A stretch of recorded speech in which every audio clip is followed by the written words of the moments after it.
Grabe, no? Sobrang ganda ng Sandalan. Can you just walk us through the emotions you felt while singing the song?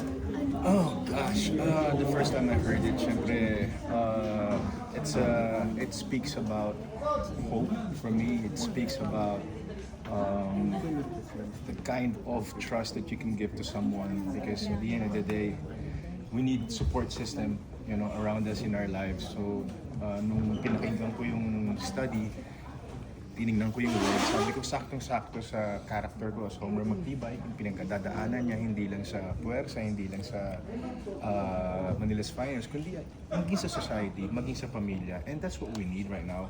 No man is an island. In anything that we do, kailangan natin ng support, na kailangan natin ng masasandalan, because it encourages us, it gives us fire, and it keeps our spirits burning pag alam natin na meron tayong matatakbuhan at meron tayong masasandalan. Kaya it hits close to home, especially for the movie. And Homer is not perfect. Not perfect at all. Yun Yun nga. ang makikita nila. He's very human in a lot of ways, and at the same time, sinasalamin talaga niya yung nangyayari sa society ngayon. So marami talagang, as cliche as it may sound, marami makaka-relate at makaka-identify, hindi lang sa character ko, but sa maraming characters na talagang kapupulutan ng aral ng mga tao. As fiction as it is, alam mo talaga na nangyayari ito, meron niya yung nangyayari sa society natin. And a great year for you.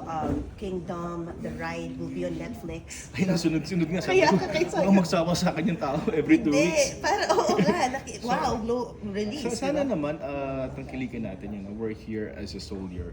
We're here because we love what we do. And at the end of the day, gusto lang natin makagawa ng magagandang proyekto. So sana tangkilikin ng mga kababayan natin para may trabaho pa tayo. Yeah, meron pa Papa P na Good Doctor, pero isi-save ko na yun for the next interview. Yes, yes. Thank you so much. Thank you. Thank you, Papa P. Thank you. Yung ano mo, Alam na. TikTok mo. Okay. TikTok. Ay, hindi, okay na.